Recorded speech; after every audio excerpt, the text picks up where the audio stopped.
نوجوان آخرت کی بلائی عطا فرمائے۔ جو اس گاؤں کے رہنے والے بیرون ممالک میں ہیں، اس کونسل کا حصہ ہیں، میرے عزیز القدر حافظ محمد نصر اقبال صاحب نے مجھے اس محفل پاک میں حاضری کے لیے کہا تو میں بھی اپنی سعادت سمجھتا ہوں۔ یقیناً بڑی مسرت اور خوشی ہوئی ہے آپ کے اس ماحول کو دیکھ کر۔ جتنے حضرات بھی اس کار خیر میں، ہمارے علماء کرام، مساجد کے ائمہ خطباء، معززین علاقہ، جتنے حضرات بھی اس کار خیر میں دل میں قدم سکن حصہ لے رہے ہیں، اللہ تعالیٰ انہیں دارین کی عزتیں عطا فرمائے۔ اور جو ہماری مسلمان مائیں بہنیں بچیاں بھی اس پروگرام کا حصہ ہیں، اللہ تبارک و تعالیٰ حضور نبی کریم صلی اللہ علیہ وسلم کی ولادت باسعادت کی برکات سے انہیں بھی مالا مال فرمائے۔ یہ پروگرام جو آپ 12 روزہ محافل میلاد کا اہتمام کر رہے ہیں، محرم شریف کے بھی 10 روزہ پروگرام کی سعادت بھی آپ کو میسر آئی ہے۔ اس سے میں سمجھتا ہوں کہ آپ اپنے لیے بھی، اپنی نسلوں کے لیے بھی، آنے والی نسل کے لیے بھی بہت بڑا آپ صدقہ جاریہ فرما رہے ہیں۔ یہ مشن اور یہ پروگرام جاری رہیں تو اللہ کے کرم کی امید ہے کہ انشاءاللہ تعالی ہمارے بچے، ہمارے بچوں کے بھی آگے بچے، آنے والی نسلیں بھی آج کے دور کے فتنوں سے اپنا ایمان محفوظ رکھ سکیں گے۔ یہ بہت بڑی بات ہے، یہ کوئی عام معمولی سا کام نہیں ہے، چونکہ آج کے زمانے میں ہیں وہ بڑی تیزی کے ساتھ مسلمانوں کے ایمان پر حملہ آور ہیں، اور سوشل میڈیا کی وجہ سے ہر گھر میں ہر ایک کے پاس موبائل ہے، جس کی وجہ سے نہ جانے کہاں سے کوئی فتنہ اٹھتا ہے، فوری طور پر پوری دنیا میں ہر ایک کے گھر تک پہنچ جاتا ہے۔ تو لہٰذا ان فتنوں سے اپنے ایمان کی سلامتی کے لیے،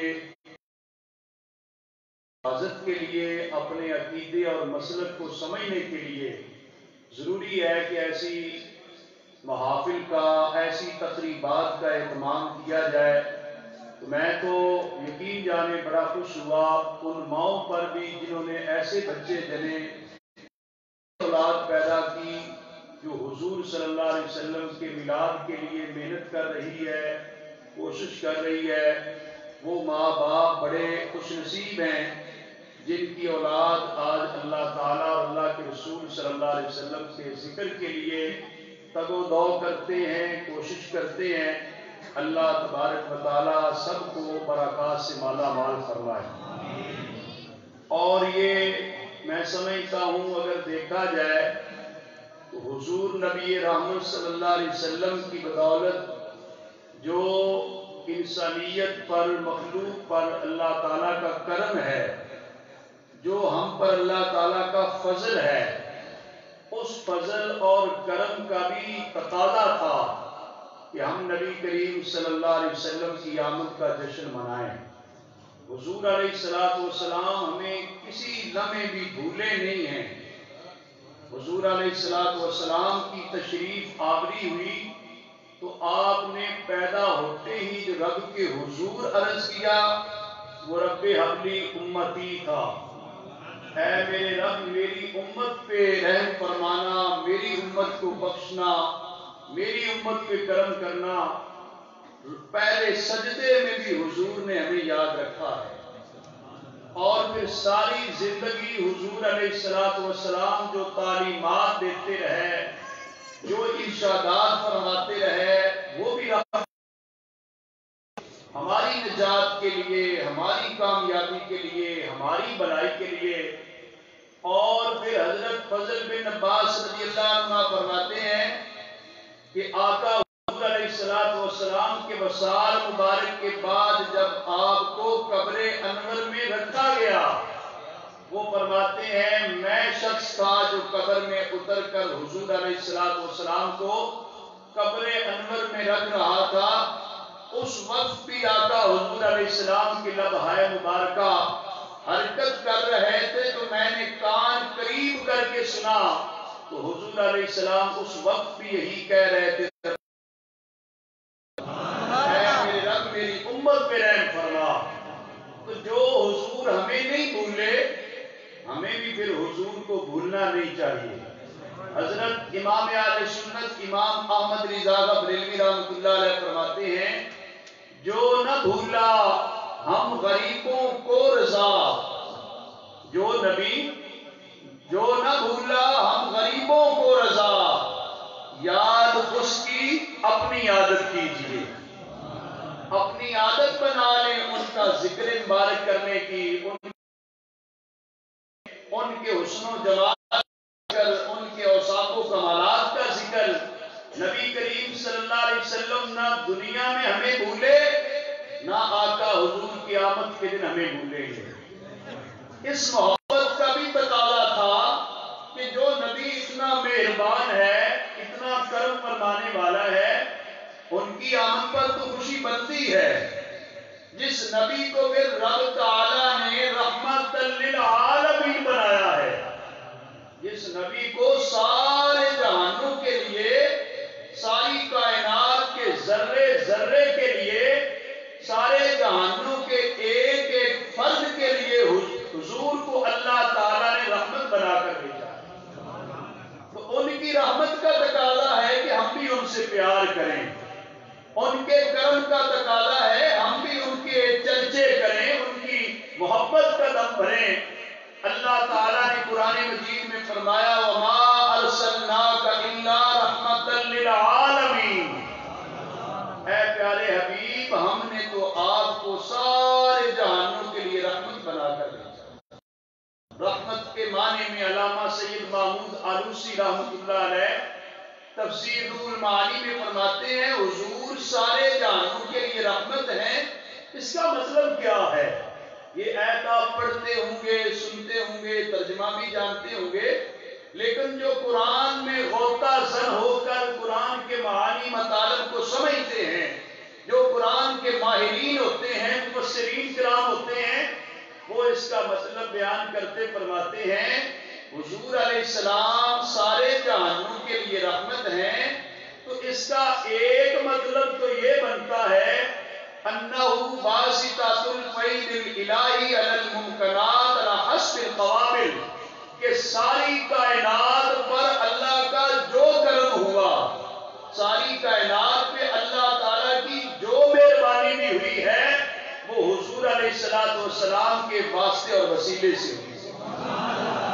جس پر بھی اللہ کا کرم ہوا، جس پر بھی اللہ کی مہربانی ہوئی، جو بھی مہربانی ہوئی ہے، آپ بھی سمجھ لیں آپ پر مہربانی ہے، جو بھی مہربانی ہے، جتنی بھی ہے، فرماتے ہر ایک پر پوری کائنات میں اس کی اپنے اپنے مقدر کے مطابق، صلاحیت کے مطابق رب نے کرم کیا، تو جس پر بھی کرم کیا ہے، کیا اللہ نے اپنے محبوب نبی کے واسطے اور وسیلے سے۔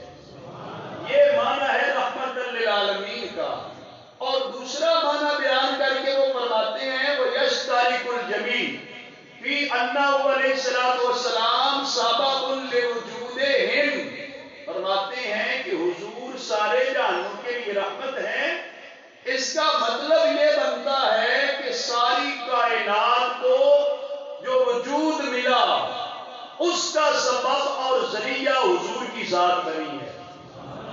اگر اللہ تعالیٰ نے حضور علیہ السلام کو پیدا نہ کرنا ہوتا تو کائنات اللہ تعالیٰ پیدا نہ کرتا۔ آپ اندازہ تو لگائیں کہ ہمارے نبی کی کیا شان ہے۔ زمین بھی حضور کے صدقے میں بنائی گئی، آسمان بنائے گئے، یہ چاند تارے بنائے گئے، یہ شمس و قمر برق و سمر کائنات کی ہر نعمت جس کو بھی وجود ملا ہے، حضور کی آمد سے پہلے بھی انسانیت تھی۔ حضور دنیا سے تشریف لے گئے پھر بھی انسانیت موجود ہے، تو پھر صرف ایک انسانیت کے لیے حضور رحمت بن کر نہیں ہے، اللہ نے حضور کو سارے جہانوں کے لیے رحمت بنایا ہے۔ اکثر صوفیات فرماتے ہیں رب کی مخلوقات تو اس ایک جہان کو جانتے ہیں، قبر کو ایک جہان سمجھتے ہیں، آخرت کا ایک جہان ہے، لیکن اللہ تعالیٰ کی کائنات اتنی وسیع ہے، ہمارے تو عقل سے بھی مابرا ہے۔ رب تعالیٰ کی مخلوقات میں 18,000 جہان بنتے ہیں، 18,000 جہان کے ایک ایک فرد کے لیے اللہ تعالیٰ نے حضور کو رحمت ہی بنا کر دیا۔ جس کو بھی وجود ملا، جو دنیا میں آیا، حضور علیہ السلام کے تو خیر ہی آیا ہے۔ حتیٰ کہ آدم علیہ السلام جو ابو البشر ہیں، پوری انسانیت کے باپ ہیں، تمام انسانوں کے باپ ہیں، حضرت آدم علیہ السلام کو بھی اللہ تعالیٰ نے پیدا کیا تو حضور کے وسیلے سے پیدا کیا۔ باقاعدہ طور پہ حدیث شریف میں آتا ہے، مستدرک کی حدیث پاک ہے کہ اللہ تعالیٰ نے حضرت آدم علیہ السلام کی توبہ جو قبول فرمائی، وہ بھی حضور کے واسطے اور وسیلے سے توبہ قبول کی، اور فرما دیا اے آدم، اگر میں اس نبی کو پیدا نہ کرنا ہوتا تو میں تجھے بھی پیدا نہ کرتا۔ اب آپ بتائیں دیانتداری سے، پھر حضور کے آنے پر جشن کن کو کرنا چاہیے، کتنے لوگوں کو کرنا چاہیے؟ سب کے وجود کے اندر حضور کی رحمت کا حصہ تو آیا ہے۔ اب پھر حضور کا میلاد یا آنے کی خوشی صرف چند لوگوں کو کرنی چاہیے یا پوری انسانیت کو کرنی چاہیے؟ پوری کائنات کو کرنی چاہیے، ساری مخلوق چاہیے۔ حضور تو ساری کائنات کے وجود کا ذریعہ بنے ہیں۔ ساری کائنات میں جو نعمتیں تقسیم ہوئی، ہو رہی ہیں یا آئندہ ہوں گی، ساری نعمتوں میں قاسم ذات، تقسیم کرنے والی ذات حضور کی ذات۔ اللہ نے حضور کو یہ مرتبہ اور مقام دیا ہے۔ اگر یہ مرتبہ مقام ہم سمجھ لیں، کلمہ تو ہم حضور کا پڑھتے ہیں، لیکن کلمہ پڑھ کے ہم حضور کے مقام کو جان لیں کہ حضور کتنے مہربان ہیں، کتنے کریم ہیں۔ حضور علیہ السلام کے ذریعے اور صدقے سے اللہ نے ہمیں پیدا بھی کیا، مال اولاد بھی دیا، ہمارے گھر بار بھی دیا، نعمتیں دی، دولت دی، اپنے جسم کی نعمتیں اگر گر لیں تو گنتی میں نہیں آ سکتی، کتنی قیمتی ہیں۔ ایک آدمی بیمار ہو جاتا ہے، اس کا کوئی عضو کٹ جاتا ہے، آنکھ نکل جاتی ہے، اس سے آپ پوچھیں کتنا نقصان ہو گیا۔ تو اللہ نے جو نعمتیں دے رکھی ہیں، یہ ساری نعمتیں حضور کے ذریعے سے ملی۔ یہ باقاعدہ طور پہ مولانا ظفر علی خان مرحوم نے کہا تھا، محفل میں لو لا کر ماں کا شور نہ ہو، یہ رنگ نہ ہو گلزاروں میں، یہ نور نہ ہو سیاروں میں۔ اگر حضور کی تشریف آوری نہ ہوتی تو پھر کائنات میں کچھ بھی نہ ہوتا۔ سرکار دو عالم صلی اللہ علیہ وسلم کا یہ مرتبہ ہے، مقام ہے۔ اللہ نے حضور علیہ السلام کو جو اوصاف عطا فرمائے، ان میں سے ایک بڑا وصف یہ ہے کہ حضور رحمت للعالمین ہیں، اور اسی طرح دوسرا وصف ہے کہ حضور خاتم النبیین ہیں۔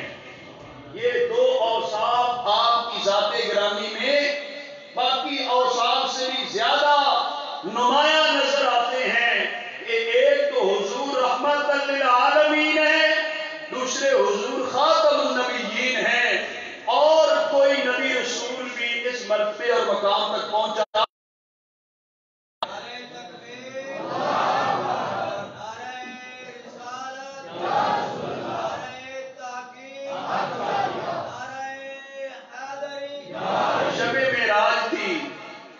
مسجد اقصیٰ میں اللہ تعالیٰ نے نبی و رسولوں کو جمع کیا۔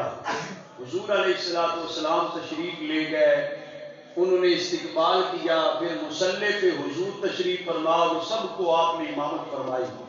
اللہ تعالیٰ اس پہ قادر ہے نا، قدرت رکھتا ہے، سب کو جمع کر دیا۔ جو پیدا کرنے پہ قادر ہے تو وہ سب کو ایک جگہ پہ جمع بھی کر سکتا ہے۔ اللہ تعالیٰ نے سب کو جمع کیا ہوا تھا، سارے نبی رسول تھے۔ شب معراج مسجد اقصیٰ کے اجتماع میں سارے نبیوں نے اپنی اپنی شان کے قصیدے پڑھے کہ اللہ نے ہمیں یہ مرتبہ دیا، یہ عزت دی، یہ شان دی، کہا اللہ تعالیٰ کا شکر ہے جس اللہ نے مجھے آدم صفی اللہ بنایا، اور حضرت ابراہیم علیہ السلام نے اللہ کی حمد بیان کی کہ اللہ کی تعریف و حمد ہے جس اللہ نے مجھے خلیل اللہ بنایا۔ حضرت موسیٰ علیہ السلام نے کہا ساری تعریف رب کی ہے جس رب نے مجھے کلیم اللہ بنایا۔ حضرت عیسیٰ علیہ السلام نے کہا ساری تعریف اللہ کی ہے جس نے مجھے روح اللہ بنایا۔ آخر میں جب میرے اور آپ کے آقا نے کتاب کا پہلا جملہ ہی ایک ایسا بول دیا جو سارے نبیوں کی تقریروں پہ غالب آ گیا۔ حضور علیہ السلام نے اللہ کی تعریف کرتے کہا الحمدللہ الذی جعلنی رحمۃ للعالمین۔ ساری تعریف اس رب کی ہے جس رب نے مجھے رحمت للعالمین بنایا ہے۔ اب سارے جہانوں کو رحمت تو میری وجہ سے مل رہی ہے، سارے جہانوں میں جو نعمتیں تقسیم ہو رہی ہیں اس کا واسطہ وسیلہ ذریعہ تو میری ذات بنائی گئی ہے، لہذا مجھے اللہ تعالیٰ کے اس کرم پر خوشی ہے کہ میرے رب نے مجھے رحمت للعالمین بنایا ہے۔ تو سامعین محترم، نبی کریم صلی اللہ علیہ وسلم کی ذات بھی رحمت ہے، آپ کی صفات بھی رحمت ہیں، آپ کا نظام بھی رحمت ہے۔ اب ہمارے لیے ضروری ہے کہ ہم اس رحمت سے زیادہ فیضیاب ہوں۔ نبی پاک صلی اللہ علیہ وسلم کا میلاد منا کر ہم حضور سے محبت اور پیار بھی بڑھائیں، اس کے رسول کے جذبے کو پروان چڑھائیں، اس کے ساتھ ساتھ حضور جو دین لے کر آئے، حضور کی جو سیرت و کردار تھا، حضور کی جو تعلیمات تھی، وہ تمام کی تمام رحمت پر ہی مبنی ہیں۔ دیکھیں نبی کریم صلی اللہ علیہ وسلم کی سیرت مبارک کیا ہے۔ حضور علیہ السلام کی مجلس مبارک لگی ہے، ایک دیہاتی شخص آیا جسے حضور کی بارگاہ کے آداب کا پتہ نہیں تھا، اس نے آ کر حضور سے سوال کیا، مانگا۔ حضور علیہ السلام نے صحابہ کے سامنے اسے عطا کیا۔ جب انہیں صحابہ کے سامنے عطا کیا تو میرے نبی علیہ السلام نے پوچھ لیا کہ احسنت الیک، کیا تیرے اوپر میں نے احسان کیا ہے؟ آدمی تھا، دیہاتی آدمی تھا، اس کو پتا نہیں تھا کیا ہے۔ حضور کے تو احسانات پیدا ہوئے ہیں، حضور کے ذریعے ساری نعمتیں پہلے بھی لے رہے ہیں، کھا رہے ہیں۔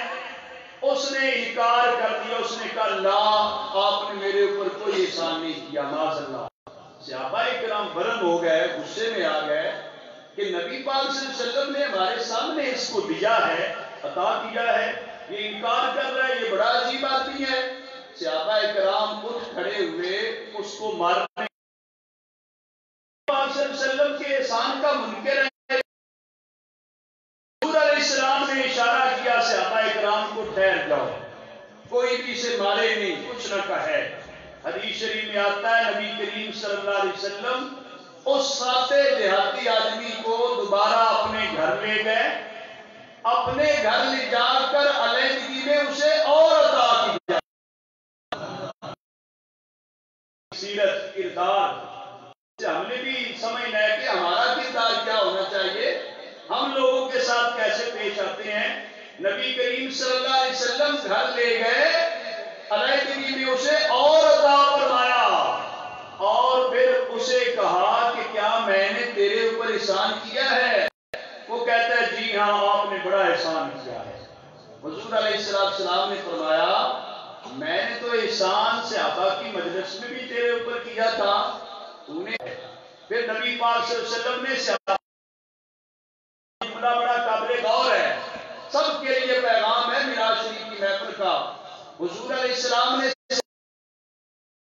انی لو ترکتکم حیث قال الرجل ما قال فقتلتموہ دخل النار، اگر میں تمہیں چھوڑ دیتا تم اس ساتے دیہاتی آدمی کو قتل کر دیتے، یہ تو میرے احسان کا منکر تھا۔ ظاہر حضور کا جو منکر ہو اس کا ٹھکانہ تو جہنم ہے۔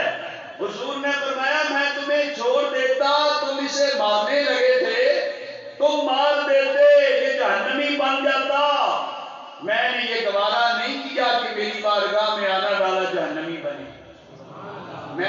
ہمارے سامنے بھی اسے عطا کیا، پھر اپنے گھر بلا کر بھی اسے عطا کیا ہے، تاکہ یہ میرے احسان کا احسان مند بنے اور میرا منکر بن کے جہنمی نہ بنے، تو میں تو اسے جہنم سے بچا کر جنتی بنا دیا ہے۔ یہ ہے ہمارے نبی صلی اللہ علیہ وسلم کا کردار۔ آج جو آپ لوگ یہ 12 روزہ محافل کر رہے ہیں، یہ بھی اسی سلسلے کی کڑی ہے۔ کاش کہ کسی کو کوئی سمجھ آ گئی، کوئی بات سمجھ گیا، اپنے نبی کی کوئی ہدایت لے گیا، کوئی سمجھ گیا، کسی کے دل میں کوئی بات بیٹھ گئی اچھی، تو امید کی جا سکتی ہے اس کی زندگی اچھی ہو جائے گی، اس کی زندگی سمجھ جائے گی۔ اس وجہ سے سرکار دو عالم صلی اللہ علیہ وسلم کو ہمیں پڑھنا ہے، سمجھنا ہے۔ حضور علیہ السلام صادق و امین بن کے تشریف لائے ہیں۔ ہم صادق اور امین نبی کے امتی ہیں، ہمارے نبی کی زبان پر کبھی جھوٹ نہیں آیا۔ ہمیں بھی چاہیے اپنی زبانوں کو پاک رکھیں، ہم بھی سچے بنیں، سچے نبی کا کلمہ پڑھنے والے ہیں، سچا کریں، اپنا کردار اچھا کریں، اپنی زبان پر سچ لائیں، لوگوں کے ساتھ معاملات کریں، گڑبڑ نہ کریں، کوئی فراڈ دھوکہ نہ کریں، بددیانتی نہ کریں، کرپشن لوٹ مار نہ کریں، اپنے کردار کے اندر امانت اور دیانت لائیں۔ یہ نبی کریم صلی اللہ علیہ وسلم کی سیرت پاک جو ہے اس کا تقاضا ہے۔ دیکھیں حضور علیہ السلام نے جب اعلان نبوت فرمایا تو آقا حضور کو غار حرا میں جو قرآنی آیات ملی آپ لے کر گھر تشریف لائے، آ کر اپنی اہلیہ محترمہ حضرت ام المؤمنین سیدہ خدیجہ الکبریٰ رضی اللہ عنہا جو حضور کی زوجہ محترمہ تھی، ان کے سامنے آ کر ذکر کیا تو قربان جاؤں حضرت سیدہ خدیجہ الکبریٰ رضی اللہ تعالیٰ نے کی شان پر بھی، حضور کی بیوی ہے، زوجہ محترمہ ہے، اب اتنی بڑی ذمہ داری، مشن، اللہ کا دین دنیا پر غالب کرنا تھا۔ لوگ تو اللہ کے دین کے دشمن تھے، بتوں کی پوجا کرتے تھے، ہر قسم کا ظلم کرتے، ستم کرتے، اب انہیں راہ راست پہ لانا تھا، اب ان کا مقابلہ کرنا تھا۔ آتا ہے کہ حضور علیہ السلام نے آ کر جب گھر بتایا تو آپ کی زوجہ محترمہ نے حضور کا حوصلہ بڑھایا۔ اچھی خواتین بھی وہی ہوتی ہیں جو نیک کاموں میں اپنے شوہر کے ساتھ وفاداری بھی کریں، شوہر کا حوصلہ بڑھائیں، نیک مشن میں انہیں کامیاب کرنے کے لیے تعاون کریں۔ اچھی خواتین کی یہ علامت ہوتی ہے۔ حضرت سیدہ خدیجہ رضی اللہ عنہا نے حضور سے عرض کیا کہ یا رسول اللہ صلی اللہ علیہ وسلم واللہ لا یخزیک اللہ ابدا، آقا حضور آپ کا مشن کبھی رک نہیں سکتا، آپ جو دین لے کر آئے یہ دین آگے پھیلے گا، آگے جائے گا، آپ اس میں ناکام نہیں رہ سکتے۔ کیوں؟ جو انہوں نے دلیل بنائی وہ حضور کے کردار کو بنائی کہ آپ کا کردار اتنا اعلیٰ، آپ کی سیرت اتنی اچھی ہے، آپ کی عادتیں اتنی اچھی ہیں، آپ کا اخلاق اتنا اعلیٰ ہے، آپ کا پیغام کیسے رکے گا؟ حضرت سیدہ خدیجہ کبریٰ نے عرض کیا یا رسول اللہ صلی اللہ علیہ وسلم انک لتصل الرحم، آپ تو صلہ رحمی کرتے ہیں، آپ تو رشتہ داروں کے ساتھ حسن سلوک کرتے ہیں، اچھا برتاؤ کرتے ہیں رشتہ داروں کے ساتھ۔ وتحمل الکلہ، جس کا بوجھ اٹھانے والا کوئی نہ ہو آپ تو اس کا بھی بوجھ اٹھا لیتے ہیں، معاشرے میں جس کا کوئی نہ ہو آقا حضور آپ اس کا بوجھ اٹھاتے ہیں۔ وتکسب المعدوم، یہ صحیح بخاری شریف ہے، حضور سے فرمایا عرض کی آقا حضور جس کا کمانے والا کوئی نہ ہو آپ تو اسے کما کر بھی کھلاتے ہیں۔ وتقری الضیف، کوئی مکہ مکرمہ میں مہمان آ جاتا ہے، جس مہمان کو کوئی نہیں رکھتا مکے میں آپ اس کی مہمان نوازی بھی کرتے ہیں۔ وتعین علی نوائب الحق، حق کے راستے میں، اچھے راستے میں اگر کوئی مشکل آتی ہے، آفت آتی ہے، مصیبت آ جاتی ہے قوم پر، لوگوں پر، آپ تو لوگوں کی مدد بھی کرتے ہیں، آپ کا جتنا اعلیٰ کردار ہے، اتنا اعلیٰ کردار والا آدمی کبھی ناکام نہیں ہو سکتا، اس کا مشن رک نہیں سکتا، وہ آگے بڑھے گا، دنیا میں پھیلے گا۔ یہ آپ کی زوجہ محترمہ کی گواہی تھی۔ اس سے آپ سمجھ سکتے ہیں کہ ہمارے نبی کی شان اور کردار کتنا اعلیٰ تھا کہ آپ کی زوجہ محترمہ بھی آپ کے کردار سے متاثر تھی اور معترف تھی، اور انہوں نے اس وقت کا کردار بیان کیا جب حضور نے اعلان نبوت کیا۔ گویا کہ یہ اعلیٰ صفتیں، اعلیٰ اخلاق حضور کا اس وقت کا بیان ہو رہا تھا جب ابھی حضور نے اعلان نبوت نہیں کیا تھا۔ اعلان نبوت سے پہلے کبھی اتنا اعلیٰ کردار تھا۔ میلاد شریف منا کر ہمیں بھی اپنا کردار بدلنا ہے، اپنی عادتیں اچھی کرنی ہیں، ان نوجوان نسل کے دل کے اندر جذبہ محبت رسول صلی اللہ علیہ وسلم کو بڑھانا ہے۔ حضور علیہ السلام کا کردار ہمارے کردار کے اندر آنا چاہیے۔ حضور رشتہ داروں کے ساتھ حسن سلوک کرتے ہیں، اچھے طریقے سے پیش آتے ہیں، ہمیں بھی چاہیے رشتہ داروں کے ساتھ حسن سلوک کریں، اچھے طریقے سے پیش آئیں، اور معاشرے کے نادار لوگ، فقیر لوگ، غریب لوگ جن کا کمانے والا کوئی نہ ہو، ان کے لیے بھی کچھ کریں، ان فقیروں کی مدد کریں، غریبوں کی مدد کریں، اور اسی طرح مہمان نوازی کریں۔ اور کوئی مصیبت آ جائے، قوم پر آفت آ جائے، تو ہم قوم کے شانہ بشانہ کھڑے ہونا چاہیے۔ یہ جذبہ میرے نبی صلی اللہ علیہ وسلم کا دیا۔ تو ہمارے نبی کریم صلی اللہ علیہ وسلم کو اللہ تعالیٰ نے رحمت بنایا۔ آپ کی ذات بھی رحمت، آپ کی صفات، تعلیمات، سیرت رحمت، کردار رحمت۔ دیکھیں حدیث شریف میں آتا ہے، جنگ یرموک میں حضرت خالد بن ولید رضی اللہ تعالیٰ کی ٹوپی گم ہو گئی۔ جرنیلے صحابہ تھے حضرت خالد بن ولید رضی اللہ تعالیٰ، انہیں شکست نہیں ہوئی، اللہ تعالیٰ نے انہیں فتح عطا فرمائی۔ ٹوپی گم ہوگی، جرنیلی ٹوپی تھی، عام ٹوپی تو نہیں تھی نا، جرنیل صاحب کی ٹوپی تھی۔ تو آپ نے اپنی فوج سے کہا میری ٹوپی تلاش کی جائے۔ تو آپ کی فوج حیران تھی کہ دشمن مقابلے میں کھڑا ہے، حملہ کر رہا ہے، ایسے حالات میں تو جنگی حکمت عملی کی خلاف ورزی بنتی ہے کہ ایک ٹوپی کے پیچھے پڑ جائے آدمی۔ اس وقت تو دشمن کے مقابلے کی کچھ کرنی چاہیے۔ حضرت خالد بن ولید سے آپ کی فوج نے کہا ٹوپی کے لیے سب کچھ کیا جا رہا ہے، آپ نے فرمایا پہلے ٹوپی تلاش کرو گے پھر آگے جنگ لڑیں گے۔ ٹوپی تلاش کی گئی، حدیث شریف میں آتا ہے حاضی قلم صبح، وہ ایک عام سی ٹوپی تھی، سادے سے کپڑے کی بنی ہوئی، کوئی عمدہ کپڑا نہیں تھا، کوئی اتنا خوبصورت کپڑا نہیں تھا۔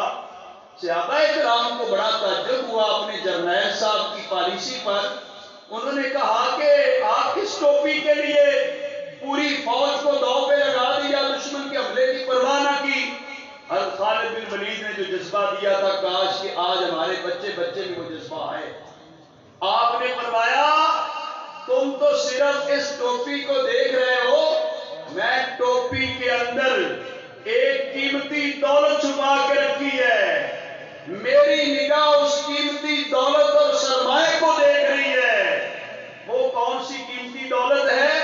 فرمانے لگے ایک موقع پر نبی کریم صلی اللہ علیہ وسلم نے اپنے بال مبارک بنوائے، حلق مبارک کیا، سر کے بال مبارک کٹوائے اور بنائے، تو حضور نے وہ بال مبارک اپنے صحابہ میں تقسیم کیے۔ یہ ہے ہمارے نبی کی شان۔ میرے بال تو بلدی نالی میں جائیں، کوڑا کرکٹ کے ڈھیر میں جائیں، ہمارے بالوں کی تو کوئی حیثیت نہیں ہے، لیکن رحمت للعالمین کے بالوں کی حیثیت ہے۔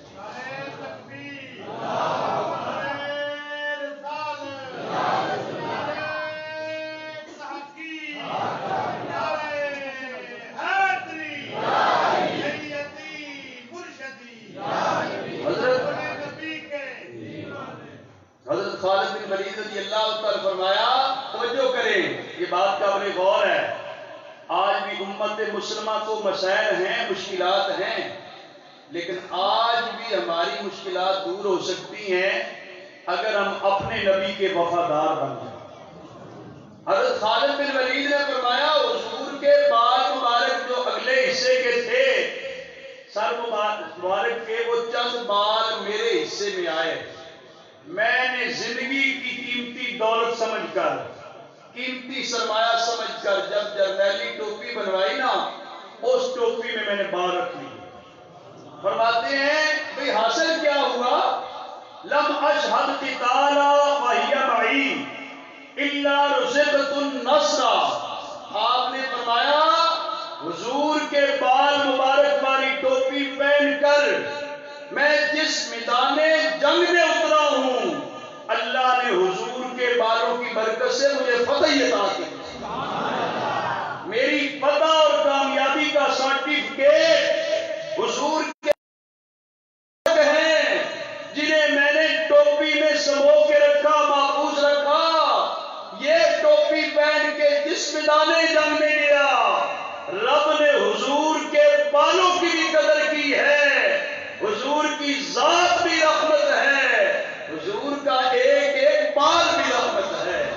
فرماتے ہیں جس میدان جنگ میں اترا ہوں، حضور کے بالوں کے صدقے اللہ تعالیٰ نے مجھے فتح عطا کی ہے، ہمیشہ کامیابی ملی ہے، آج بھی ہمیں کامیابیاں مل سکتی ہیں۔ شرط یہ ہے کہ کوئی غیرت مند وفادار حضور کا سچا غلام مسلمان ہو، وہ میدان عمل میں اترے اور اپنے نبی سے وفا کرے، محبت اور دشمنوں کے مقابلے میں کھڑا ہو تو اللہ حضور کے صدقے کامیابیاں عطا فرمائے۔ یہ ہمارے نبی کے ایک بال کی قدر و قیمت ہے، اس سے آپ اندازہ لگا سکتے ہیں کتنی رحمت ہے حضور کی ذات۔ اگر ایک بال مبارک کی اتنی رحمت ہے تو حضور کی باقی ذات مبارک کے اندر کتنی رحمت ہے۔ بلکہ اعلیٰ حضرت امام اہل سنت مجدد ملت حضرت امام شاہ احمد رضا بریلوی رحمۃ اللہ علیہ فرماتے ہیں تیرا قد مبارک یا رسول اللہ صلی اللہ علیہ وسلم، آپ کا جو قد مبارک ہے نا، کہتے ہیں تیرا قد مبارک گلبن رحمت کی ڈالی ہے، جسے بو کے تیرے رب نے بنا رحمت کی ڈالی ہے۔ حضور کا جسم مبارک تو اللہ تعالیٰ کے رحمت کے گلبن کی ایک ڈالی ہے، جاتا ہے تو ڈالی سے آگے درخت ہے نا، رحمت کی بنیاد حضور کا قد مبارک ہے، حضور کا جسم مبارک ہے، حضور کی ذات مبارک ہے، حضور کو رحمت للعالمین بنایا، حضور کے صدقے اللہ نے ساری رحمتیں تقسیم کی۔ صحیح مسلم شریف کی روایت ہے، نبی کریم صلی اللہ علیہ وسلم جو حضور زیب پہنا کرتے تھے، نبی پاک صلی اللہ علیہ وسلم کے جسم مبارک کے ساتھ وہ جبہ لگا ہوا، حضرت اسماء صدیقہ اکبر رضی اللہ عنہ روایت کرتی ہیں، آپ فرماتی ہیں کہ یہ جبہ ہے میری ہمشیرہ ام المؤمنین سیدہ عائشہ صدیقہ رضی اللہ عنہ تھا، میں نے اس جبے کو سنبھال کے رکھا۔ میری ہمشیرہ جو زوجہ رسول تھی، ام المؤمنین ہے، مومنوں کی ماں ہے، عائشہ صدیقہ رضی اللہ عنہ، ان کے پاس حضور کا یہ جبہ مبارک تھا، لباس مبارک، انہوں نے یہ جبہ حضور کا تبرکاً برکت کے لیے مجھے عطا فرمایا۔ حضرت اسماء جو صدیقہ اکبر کی صاحبزادی ہے، حضرت عائشہ صدیقہ کی ہمشیرہ ہے، اس سے پتہ چلتا ہے نا کہ مسلمان خواتین بھی کس قدر دین اسلام سے لگاؤ رکھتی، محبت اور پیار کرتی، حضور کے تبرکات کو کتنا سنبھال کے رکھتی تھی۔ حضرت اسماء بنت صدیقہ اکبر کہتی ہیں یہ جبہ وہ جبہ ہے کان نبی صلی اللہ علیہ وسلم یلبسھا، حضور علیہ السلام اس جبے کو پہنا کرتے تھے، اب یہ جبہ میرے پاس ہے۔ اے اسماء بنت صدیقہ اکبر، آپ اس جبے کو کیوں محفوظ رکھا ہے؟ اس جبے سے آپ کو کیا پیدا ہے؟ ارے حضور کی رحمت دیکھیں، حضور کی برکت دیکھیں، جو کپڑا حضور کے ساتھ لگ گیا، جسم مبارک کے ساتھ مس ہو گیا، اس میں جو برکت آ گئی، آپ فرماتی ہیں نحن نغسلها للمرضى نستشفی بها، یہ حضور کا جبہ ہے۔ آج تو لوگوں کو مقام مصطفیٰ کا پتہ نہیں ہے، حضور کی ذات، حضور میلاد تو منایا جاتا ہے، بتایا شان والا تھا، آنے والا کتنے مرتبے اور مقام والا تھا، وہ تھا آنے والا رحمت للعالمین ہے۔ حضرت اسماء کہتی، صحیح مسلم شریف کی یہ روایت ہے، آپ فرماتی ہیں یہ جبہ حضور نے پہنا، حضور علیہ السلام تک پہنچا ہے۔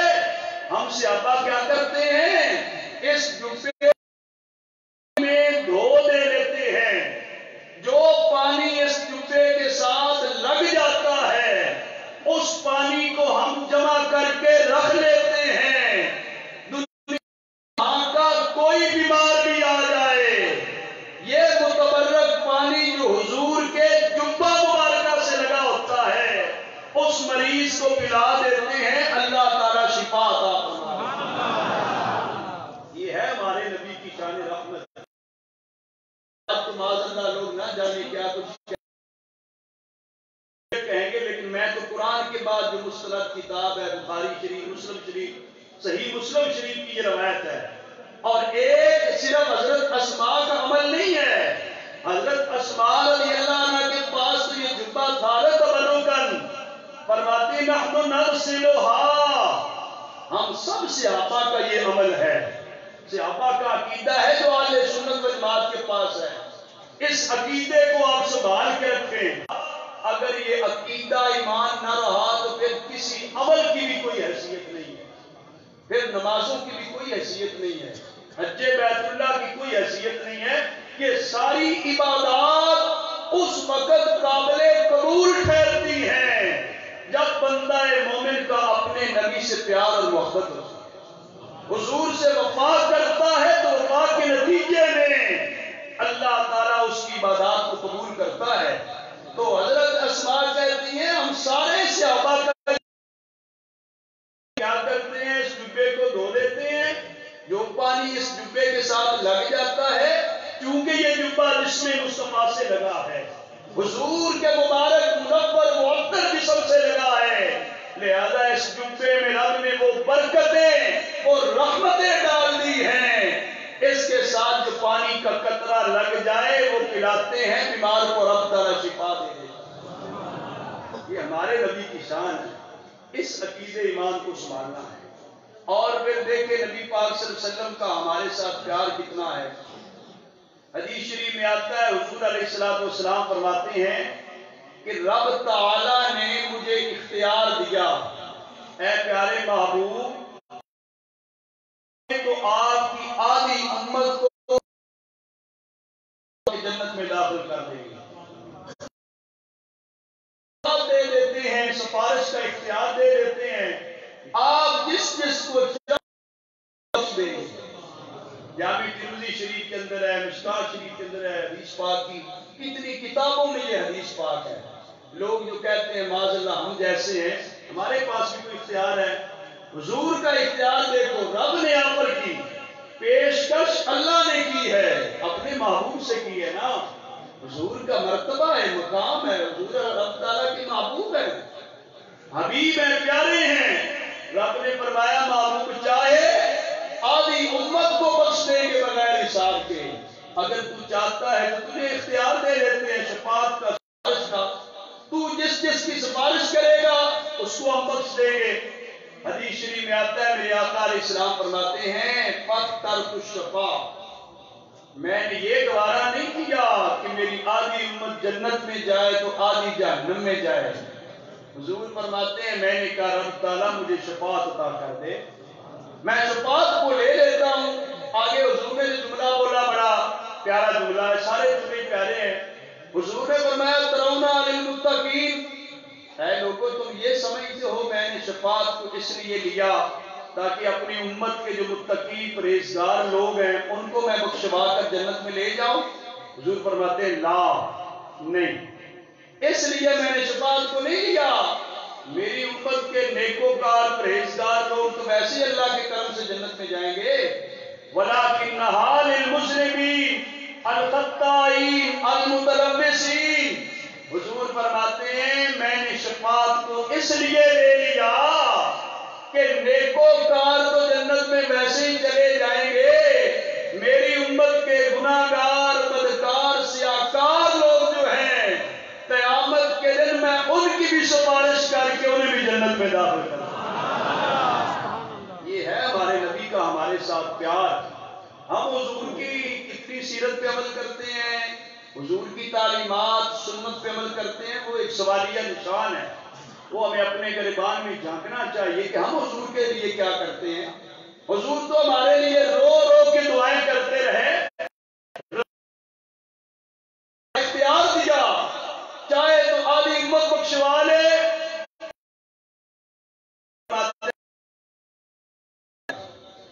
یہ سیاستہ کی جو حدیث کی بڑی 6 کتابیں ہیں ان کی حدیث پاک ہے. آپ پھر یہ بتائیں بھائی آدھی امت کو میلاد منانا چاہیے حضور کی یا ساری امت کو؟ تو جو یہ والے یہ نہ سمجھے کہ ہم جو بڑا کام کر دیا، اگرچہ بڑا کام ہے میں شباش دے رہا ہوں، لیکن جو بھی گھروں میں سوئے ہوئے ہیں نا حضور جو نہیں آئے نا ہے مسلمان، بے گناہگار ہوں بدکار ہوں سیاہکار ہوں، ایک ہی شرط ہے غدار گناہگار جتنا بھی ہو میرے حضور نے فرمایا کی شفاعت نہیں کرنی. پرہیزگار میری امت کا تو ویسی جنت میں جائے گا، میں تو گناہگار سیاہکار بدکار کی شفاعت بھی تو تب بھی چلتا ہے نا. اور کوئی مشکل کام کرے تو لوگ کہتے ہیں بڑا بڑا کام کر دیا، جو سیدھا کام ہو آسان سا لوگ تو کہتے ہیں یہ تو ویسے ہی ہو جانا تھا. تو حضور فرماتے ہیں میں تو اپنی امت لہذا جو آج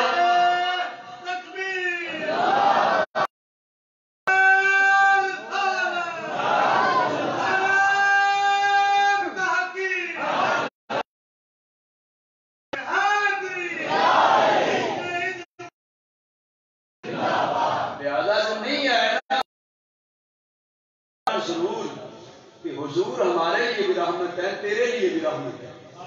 حضور تیرا بھی بندوبست کریں گے قیامت کے دن، کچھ حیا کر لے. اگر حضور کی آمد کی خوشی میں شریک ہو سکا تو آج سے ہی رات کو حضور بڑے مہربان ہیں، حضور تو کریم ہے نا. حضور نے فرمایا 3 الفاظ آئے لَٰكِنَّهَا لِلْمُجْرِمِينَ الْخَطَّائِينَ الْمُتَلَوِّثِينَ. حضور نے فرمایا میں نے شفاعت کا اختیار کیا ہی اس لیے تاکہ اپنی امت کے گناہ کر کے اسے بھی جنت میں داخل. اس کا یہ نہیں ہے کہ معاذ اللہ ہم غلط کام کریں، مطلب یہ ہے کہ جو نہ بھولا ہم غریبوں کو رضا یاد اس کی اپنی عادت کیجیے. وہ ہمیں نہیں بھولے تو ہمیں بھی نہیں بھولنا چاہیے، کوئی وفا کرنی چاہیے، پیار کرنا چاہیے. حضور علیہ السلام کے دین کے ساتھ لگاؤ اور پیار ہونا چاہیے. بلکہ دوسری روایت کے یہ کلمات ہیں، توجہ کریں کہ وہ جب چاہیں حضور جب چاہیں. اللہ نے ہر نبی کو ایک ایسی دعا کی اسپیشل طور پہ دی ہے کہ وہ نبی جب چاہے جو چاہے مانگ لے اللہ تعالیٰ پورا کر دیتا ہے. ویسے بھی اللہ کے نبیوں کی دعائیں جو ہیں وہ پوری ہوتی ہیں، اللہ کے نبیوں کی دعائیں قبول ہوتی ہیں، لیکن ایک دعا تو رب نے کہی ہے نا کہ یہ دعا میرے نبیوں جب مانگ لو جو مانگ لو میں تجھے دے دوں گا فوراً. حدیث شریف میں آتا ہے حضور فرماتے ہیں فَتَحَجَّرَ كُلُّ نَبِيٍّ دَعْوَةً. ہر نبی نے وہ دعا دنیا میں مانگ لی ہے، لیکن حضور فرماتے ہیں میں نے نہیں مانگی. اللہ نے کہا کہ یہ دعا اسپیشل ہے، جب چاہو جو چاہو جتنا چاہو مانگ لو، جس کے لیے چاہو مانگ. فرماتے ہیں کہ ہر نبی نے وہ دعا مانگی. اگر دیکھا جائے تو بعض نبیوں نے اپنی امت کے غرق ہونے کے لیے وہ دعا کی، بعض نے عذاب کے لیے، طوفان کے لیے، سیلاب کے لیے، نہ جانے کس کس کاموں کے لیے نبیوں نے، جب قوم نے نبیوں کو تنگ کیا، ان نبیوں نے وہ آپشن اختیار کیا، رب تعالیٰ نے انہیں اختیار دیا تھا، رب سے دعا مانگی، وہ قومیں تباہ و برباد ہو گئی۔ حضور فرماتے ہیں سب نے وہ دعا دنیا میں کہی ہے۔ آپ فرماتے ہیں انی اختباتو، میں نے وہ دعا دنیا میں نہیں کی۔ حضور فرماتے ہیں وہ دعا میں نے دنیا میں نہیں کی، میں نے وہ دعا سنبھال کے رکھی ہے، بڑی محفوظ رکھی ہے۔ آقا حضور وہ دعا کب کریں گے، کن کے لیے دعا کب کریں گے، کن کے لیے کریں گے، کس مقصد کے لیے کریں گے؟ حضور فرماتے ہیں یوم القیامہ، قیامت کا دن ہوگا۔ دنیا میں تو گزارا ہو جاتا ہے نا، ہر ایک کا گزارا ہو جاتا ہے۔ حضور فرماتے ہیں قیامت کے دن اپنی امت کی شفاعت اور بخشش کے لیے اللہ کے حضور کو دعا کریں، حضور کی مہربانیوں کا۔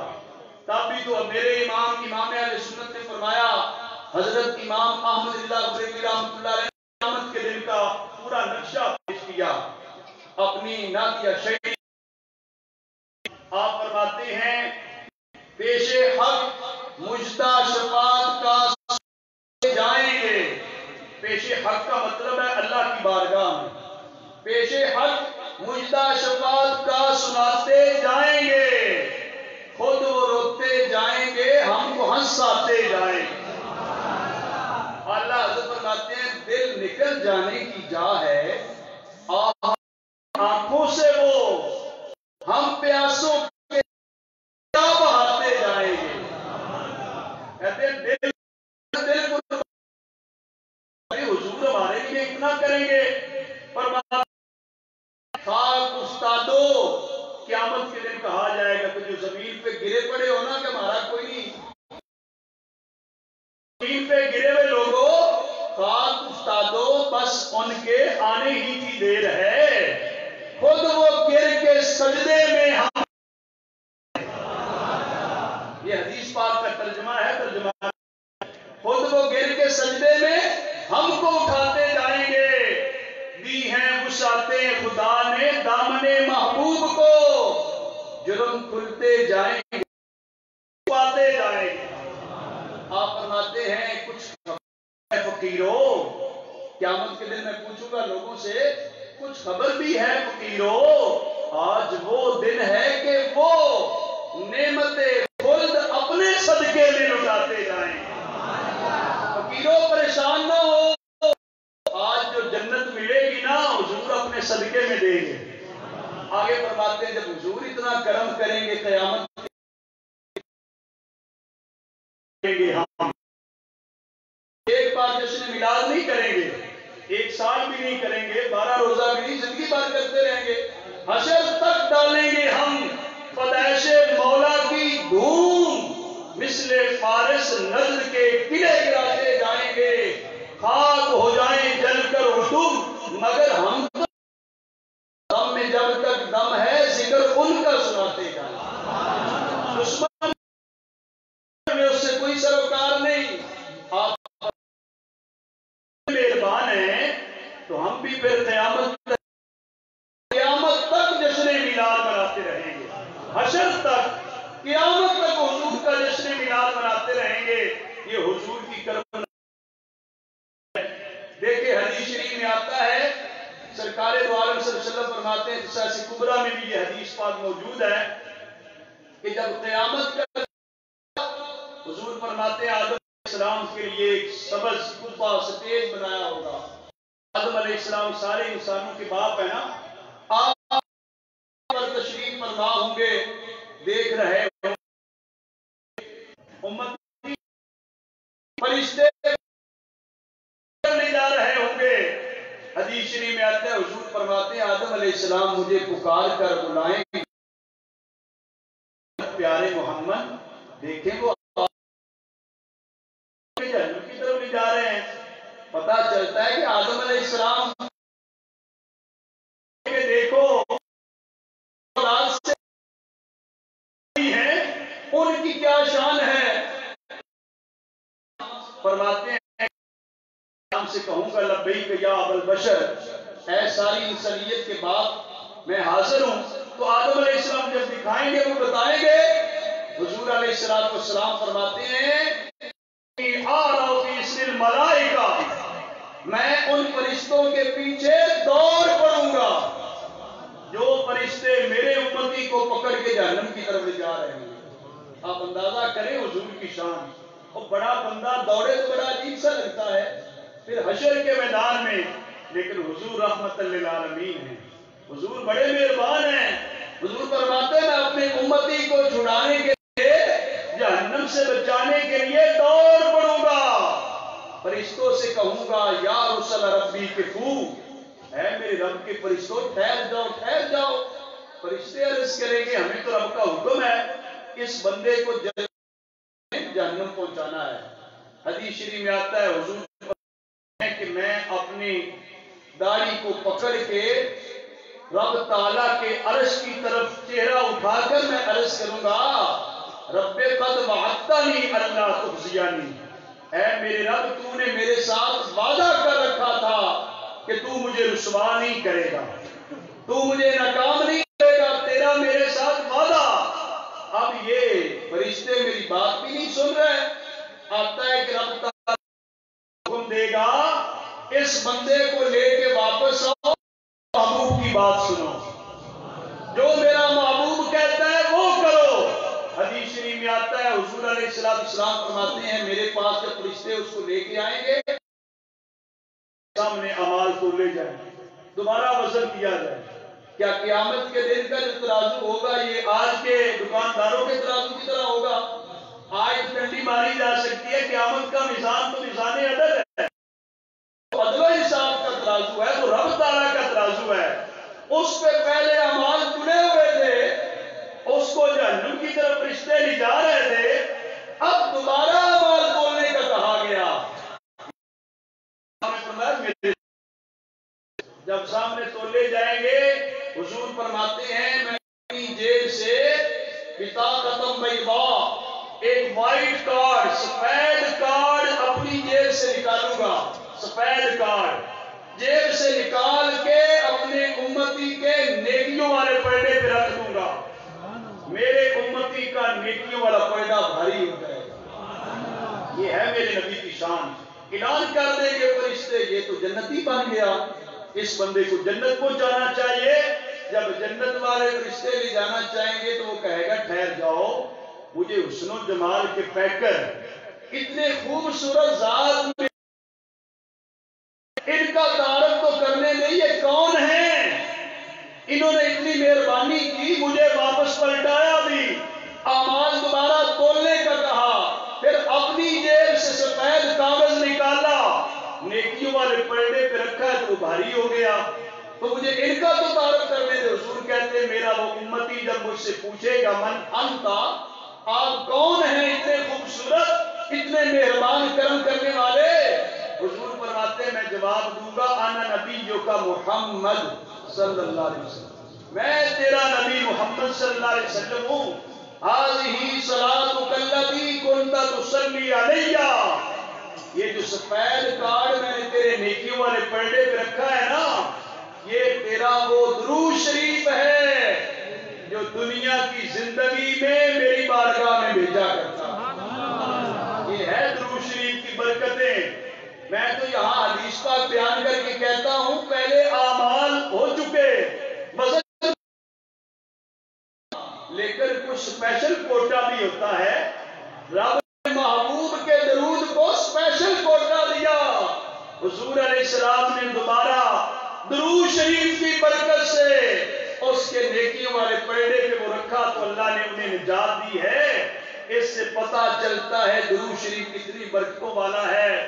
میں آپ کی محفل میلاد میں یہ پیغام دینا چاہتا ہوں، آپ زندگی بھر حضور سے پیار کریں، درود و سلام پڑھا کریں، شکر کریں رب تعالیٰ نے اس گھر میں پیدا کیا جو درود والے ہیں، برود والے نہیں ہیں، جو حضور سے پیار کرنے والے ہیں، حضور کے صحابہ سے پیار، حضور کی اہل بیت سے پیار، حضور کے غلاموں سے پیار کرنے والے ہیں. اس کا بھی شکر ادا کیا کرے کہ رب تعالیٰ نے سنی مسلمان بنایا. ورنہ جو آج پاکستان نہیں دنیا کے حالات ہیں اللہ معاف فرمائے. شکر کریں رب تعالیٰ نے ادب والوں میں پیدا کیا اور اس کا شکرانہ دیا بھی کریں. ان محافل کو اہتمام کر کے اپنے ایمان کی آپ حفاظت کر رہے ہیں تو یہ ضروری ہے. الحمدللہ ہم مسلمان سنی جو ہیں صحیح العقیدہ ہیں. ہم ہر ایک کا ادب کرتے ہیں، احترام کرتے ہیں. ہم حضور کی آل کا بھی احترام کرتے ہیں، حضور کے صحابہ کا بھی احترام کرتے ہیں. کوئی کسی کا بھی ہم بے ادبی نہیں کرتے. کہتے ہیں با ادب با نصیب، بے ادب بے نصیب. تو لہذا اپنے بچوں کی حفاظت کریں، اپنی بچیوں کی حفاظت کریں. جو مائیں بہنیں سن رہی ہیں وہ بھی اس عقیدے پہ کار بند رہیں. آج موبائل میں ساری چیزیں آ جاتی ہیں، ہر طرح کے فتنے، فساد، انتشار. لہذا اپنے سنی بزرگوں علماء کی باتیں سننی چاہیے، ہر ایک کے چسکے نہیں لینے چاہیے ہمیں. لہذا ہمیں چاہیے حضور سے پیار کریں، حضور کی سیرت سے پیار کریں. میرے قبلہ مرشد گرامی تاجدار بھٹی شریف حضرت علامہ الحاج پیر سید محمد مظہر قیوم شاہ صاحب مجدد اللہ مرتضی آپ فرمایا کرتے تھے میلاد مصطفیٰ مناؤ، سیرت مصطفیٰ اپناؤ. حضور کا میلاد مناؤ، وہ حضور کی کردار اور سیرت کی طرح مناؤ. لہذا حضور سے پیار محبت اور اس کے مطابق زندگی بسر کریں. اللہ تعالیٰ میری اور آپ کی حاضری قبول فرمائے.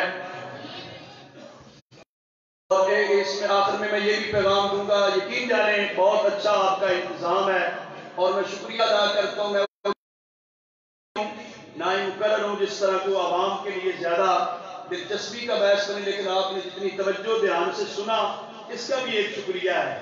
لیکن خوشی ہوتی ہے کہ ہمارے لوگ، اچھے لوگ، اچھا انتظام، اچھی بات، کوئی مقصد کا کام کریں تو دل خوش ہوتا ہے. باقی کام تو ہوتے ہی رہتے ہیں.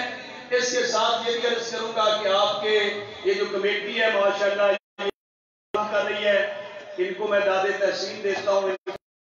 کریں ادارہ مدارس قائم ہو رہے ہیں آپ کے گاؤں میں، ان کے ساتھ تعاون کریں. مسجدوں کو بارہم کریں، نماز پڑھا کریں، باجماعت نماز پڑھا کریں، کوشش کیا کریں.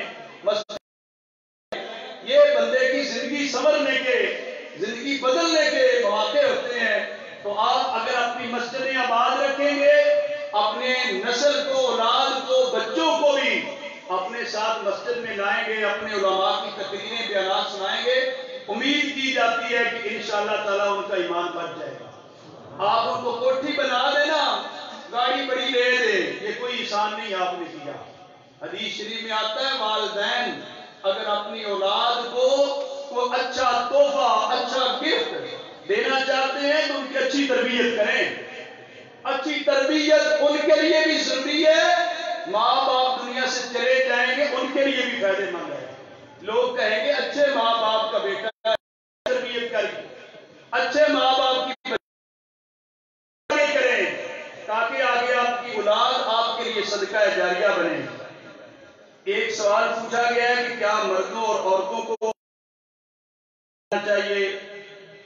چونکہ کالے کپڑے پہننے کو جو ہے وہ ایک مکتب فکر نے شعار بنا رکھا ہے، اس وجہ سے علماء کرام فرماتے ہیں کہ یہ کالے کپڑے پہننا جو ہے مردوں کے لیے تو بالکل جائز نہیں ہے. اور خاص طور پہ جب وہ محرم کے ایام آتے ہیں جو ایک مخصوص مکتب فکر کے وہ ایک نشانی ہوتی ہے، اس نشانی سے اپنے آپ کو بچانا چاہیے. جس گھر میں آپ پیدا ہوئے، جس عقیدے ایمان پہ ہیں، اس کے مطابق من مانی کرنی ہے، مرضی کرنی ہے. اللہ اور اللہ کا رسول نہیں راضی ہو سکتا. اس وجہ سے ضروری ہے اپنے علماء کی آپ بات سنیں. جو بیرون ممالک ہوتے ہیں کچھ لوگ آگے بتاتے ہیں اور کچھ مجھے بھی پتا ہے، ہم خود بھی پڑھتے ہیں، سنتے رہتے ہیں، وہ اپنے قوم کی بات مانتے ہیں. ہمارے لوگ عجیب سے ہیں، بے لگام ہو جاتے ہیں. ہمارے لوگوں کو بھی چاہیے اپنے علماء کی بات سنیں. ایک بندے نے نہیں پڑھا، اس کے لیے کیا حکم ہے؟ جس نے پڑھا ہے اس سے پوچھ لے، پوچھنے کے بعد اس پہ عمل کرے. تو لہذا اپنے دائرہ بچ سکیں گے. آزادی اور آمادگی لائیں گے تو بچ نہیں سکیں گے. اس وجہ سے بھی ضروری ہے. اور ایک یہ بھی ہے کہ بال پتنی کیا لکھا ہے آگے بیچنے نہیں بیچنے تو نہیں ٹھیک اس طرح پابند کاری اچھا نہیں، اس سے گریز کرنی چاہیے. اور جنازے سے پہلے میت پر فاتحہ ہے، جنازے سے پہلے بھی پڑھا جا سکتا ہے، جنازے کے بعد بھی پڑھا جا سکتا ہے. مسلمان کے لیے دعا ہے. عام روٹین رواج ہمارا عام طور پہ ہوتا ہے کہ جنازے کے بعد کرتے ہیں، لیکن دعا تو پہلے بھی ہو سکتی ہے. مسلمان کے لیے ہر وقت ہم دعا کرتے ہیں کہ جو جنازے سے پہلے منع نہیں پاتے تو رب تعالیٰ کی کلام ہے نا، اس کے تو ایک ایک کلمے پہ ثواب ملے گا. وہ ثواب آپ جس مسلمان کو دیں گے اگر جنازے سے پہلے دیتے پھر بھی اس کے لیے فائدہ ہی ہے. لیٹ تو نہیں کرنا چاہیے، جتنا جلدی کر لیں. فاتحہ ہے شرعی طور پہ اس میں کباط نہیں ہے. پر یہ چند گزارشات میں نے آپ کے سامنے پیش کی ہیں.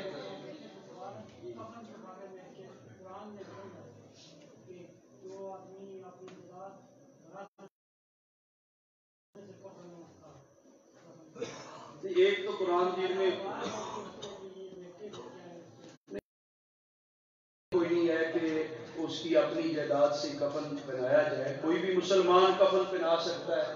زندگی میں بھی کسی کو آپ لباس دے سکتے ہیں، تو فوت ہونے کے بعد بھی کسی کو آپ دے سکتے ہیں.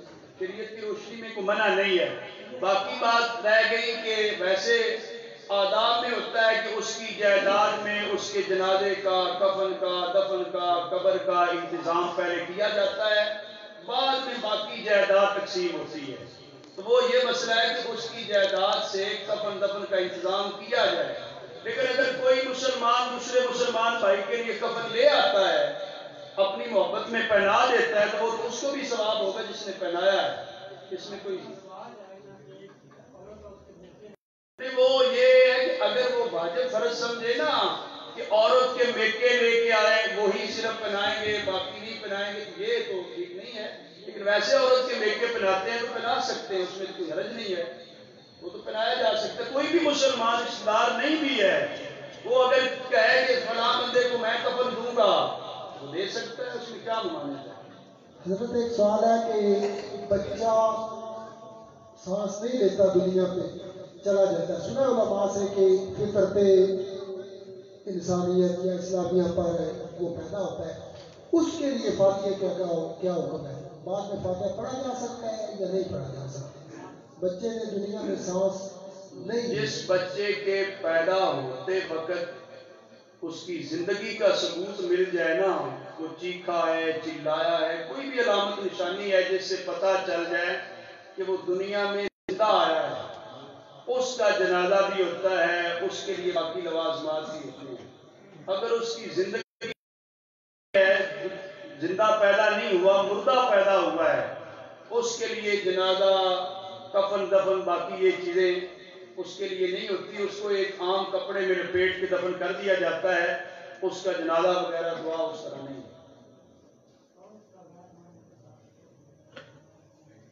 یہ تو شرم منع ہے. عورتوں کو چاہیے کہ وہ اپنے مسائل احکام، وہ بھی مسلمان ہیں، اور ہمیں چاہیے کہ ہم بھی اپنی ماؤں بہنوں کو سمجھائیں، وہ بھی سمجھیں کہ وہ بھی ہماری طرح ہی ہیں نا. اللہ تعالیٰ نے ہمیں بھی انسان بنایا تو ہماری ماؤں بہنوں کو بھی انسان ہی بنایا ہے، وہ بھی اشرف المخلوقات ہی ہیں. ان کے لیے بھی مسائل احکام شریعت کے ہیں، ہمارے لیے بھی ہیں. دین تو سب کے لیے ہے، اس وجہ سے انہیں خود اپنے مسائل احکام جاننے چاہیے. اور غیر محرم مرد عورت دونوں کے لیے ایک ہی حکم ہے کہ غیر محرم مرد عورت جو ہے وہ پردہ کرے، عورتوں سے عورت مرد، اور حیا اور شرم جو ہے اس کو رکھے. ان چیزوں کو تو خود نے حکم دیا ہے قرآن میں، اسی قرآن میں عورت کو بھی حکم دیا ہے. مرد بھی اپنی نگاہ رکھے تو عورت کو بھی حکم ہے وہ بھی اپنی نگاہ نیچی رکھے. تو یہ دونوں کے لیے احکام قرآن مجید میں موجود ہیں. اللہم صلی علی سیدنا محمد. مولا کریم اپنی خاص فضل و کرم سے اپنے محبوب نبی کریم رحمت للعالمین کی شان رحمت کا صدقہ سنی اتحاد کونسل کی اس کاوش اور کوشش کو قبول فرما. اس گاؤں کے مسلمانوں نے، بزرگوں نے، نوجوانوں نے، بچوں نے، ماؤں بہنوں بچیوں نے، جن احباب نے بھی جو یہاں رہتے ہیں، بیرون ملک رہتے ہیں، حضور علیہ السلام کے جشن میلاد میں حصہ لیا، جس طرح کا بھی حصہ لیا ہے مولا کریم اپنے کرم سے قبول فرما، کے منتظمین کے انتظامات کو قبول فرما، حقائق کرام کی شرکت اور حاضری کو شرط قبولیت عطا فرما۔ مولا کریم یہ محفل پاک ہمارے لیے باعث ہدایت اور ذریعہ نجات بنا۔ مولا کریم حضور نبی کریم صلی اللہ علیہ وسلم سے ہمیں غیر مشروط وفا، محبت اور پیار کی توفیق عطا فرما۔ سرکار دو عالم صلی اللہ علیہ وآلہ وسلم کی سچی لگن نصیب فرما۔ حضور نبی کریم صلی اللہ علیہ وسلم جو دین پاک لے کر آئے، اپنے کرم سے مولا کریم اسے پڑھنے، سمجھنے، عمل کرنے کی توفیق عطا فرما۔ سنی اتحاد کونسل کے زیر اہتمام یہ 12 روزہ محافل میلاد مصطفیٰ صلی اللہ علیہ وآلہ وسلم کا خوبصورت سلسلہ جاری و ساری ہے۔ مولا کریم ان جملہ منتظمین کے گھروں میں خیر و برکت کا نزول فرما۔ جتنے بھی اس کے انتظامات میں دلچسپی لیتے ہیں، اپنے کرم سے مولا کریم سب کے کاروبار روزگار میں برکتیں پیدا فرما، اس کے حلال میں وسعت اور فراخی عطا فرما، سب کی پریشانیوں کو دور فرما۔ جتنے مسلمان بھائی بیمار ہیں، اپنے کرم سے اپنے حضور کے جشن میلاد کے صدقے سب مسلمان بیماروں کو، ماؤں بہنوں بچیوں کو، مردوں کو، جوانوں کو، بزرگوں کو، سب کو ہر طرح کی صحت و تندرستی عطا فرما، شفائے کامل عاجل عطا فرما۔ جو مسلمان فوت ہو چکے ہیں، خاص طور پہ اس گاؤں کے جتنے مسلمان حاضرین محفل کے، منتظمین، معاملین محافل کے، آباء و اجداد، والدین، بہن بھائیوں، اعزاء اقارب رشتہ داروں میں پہنچ شدگان ہیں، سب کی بخشش فرما، سب کے درجات بلند فرما، جنت الفردوس میں اعلیٰ رتبہ اور مقام عطا فرما۔ مولا کریم ان 12 روزہ محافل میلاد کے ثمرات سے زیاد فرما۔ مولا کریم جملہ حاضرین منتظمین کو اس کی برکات سے مالا مال فرما۔ تیرے محبوب علیہ السلام کی آمد کی خوشی کے لیے اتنی کوشش کرتے رہے، دے مولا تو کریم ہے، شان کریمی کا صدقہ سب کے دامن کو نیک ارادے، سب کے دلی نیک ارادے جو تمنا دل میں رکھتے ہیں، اپنے کرم سے مولا کریم تمنا ہر طرح کے فتنہ فساد اور شر سے ہر طرح کی خیر و برکتوں سے مالا مال فرما۔ اس مسجد کو، مسجد کے خطیب صاحب، امام صاحب، منتظمین، انتظامیہ کمیٹی سب کے حال پر رحم و کرم فرما۔ جو تیرے گھروں کو آباد کرتے ہیں ان کے گھروں کو آباد فرما۔ اپنے فضل و احسان سے جو حضور کے آنے پر خوشیاں منا رہے ہیں، مولا کریم انہیں دین دنیا آخرت کی خوشیاں عطا فرما۔ مولا کریم جو بچے اور بچیاں رشتہ ازدواج کے حوالے سے جن کے والدین پریشان ہیں، مولا کریم ان کی غیبی مدد فرما۔ اپنے کرم سے وطن عزیز پاکستان کو سلامتی، ترقی اور خوشحالی عطا فرما۔ مولا کریم اپنے کرم سے مسلم امہ کو باہمی اتحاد و اتفاق عطا فرما۔ اپنے کرم سے مولا کریم فرانس کے بدبختوں نے حضور علیہ السلام کی ہے، انہیں عبرتناک سزا سے دوچار فرما۔ مولا کریم اپنے کرم سے مسلم حکمرانوں کو ایمانی غیرت عطا فرما، اتفاق عطا فرما۔ پیارے وطن پاکستان کی نظریاتی اور جغرافیائی سرحدوں کی حفاظت فرما۔ اپنے کرم سے بارے دیگر تیری بارگاہ میں التجا کرتے ہیں، ہم سب کی نیک مرادوں کو پورا فرما۔ وَانْفَوِّضُ أُمُورَنَا إِلَى اللَّهِ إِنَّ اللَّهَ بَصِيرٌ بِالْعِبَادِ وَاللَّهُ خَيْرٌ حَافِظًا وَهُوَ أَرْحَمُ الرَّاحِمِينَ صلی اللہ تعالی علی حبیب محمد وعلی آلہ۔ مصطفیٰ جانے رحمت تیرا